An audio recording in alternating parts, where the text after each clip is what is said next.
Good evening friends. మన group టూలో, group 3లో, group 4లో English కూడా మెయిన్ ఇంపార్టెంట్. నా మోరాంజీ 7 స్టడీ ఛానల్ బేసిక్ ఇంగ్లీష్లో పార్ట్ 4 నాతో పాటు మీరు కూడా నేర్చుకుంటున్నారు.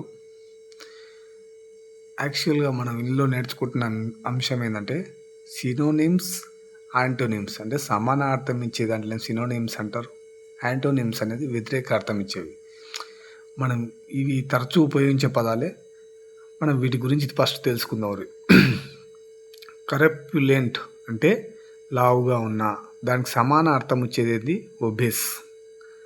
ఒబేస్ అంటారు. లావుగా ఉన్న అనే దానికి ఒబేస్ అనేది వస్తుంది. బ్రీఫ్ అంటే మనం చాలా బ్రీఫ్గా ఆలోచిస్తామంటారు, సంక్షిప్తంగా. అంటే చాలామంది దానికి షార్ట్ అనే అర్థం.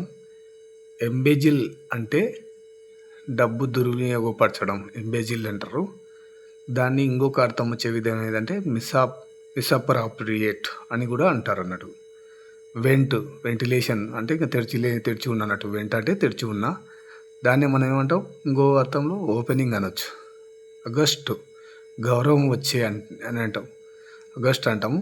దాన్నే డిగ్నిఫైడ్ అంటాం. మనం ఎక్కువ అగస్ట్ కంటే డిగ్నిఫైడ్ ఎక్కువ ఉపయోగిస్తుంటాం. అలాగే యాంటోనిమ్స్ వ్యతిరేక అర్థం వచ్చే పదాలు చూస్తే ఎనోరమస్ అంటే చాలా పెద్దదైన, దానికి వ్యతిరేక అర్థం తిన్ని, చిన్నది. అలాగే ఇంకోటి కమిషనైడ్ ఏర్పాటు చేసిన, దానికి వ్యతిరేక అర్థం ఏర్పాటు చేయను అంటే టెర్మినేటెడ్. ఇంకోటి అర్థం ఆర్టిఫిషియల్, కృత్రిమమైన, అసహజమైన. దానికి మ్యాక్సిమం అందరికి తెలిసి ఉంటుంది న్యాచురల్. ఆపోజిట్ పదం న్యాచురల్, సహజ సిద్ధమైనది. ఎక్సోడస్ తమ దేశాన్ని వదిలిపెట్టడం, దానికి ఇన్ఫ్లూయెక్స్ వ్యతిరేక పదం వదిలిపెట్టకపోవడం. రిలింక్విష్ అంటే వదిలివేయు, ప్రాసెస్ అంటే వదిలివేయని. ఇలాంటి పదాలను మనం ఎన్నో నేర్చుకుందాం.